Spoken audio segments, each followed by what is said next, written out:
Chief, I understand you well. You want to sleep with me? Something like that.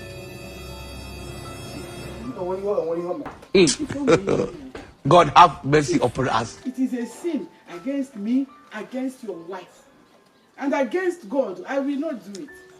Chief, I will not do it. I am sorry. I will not do it.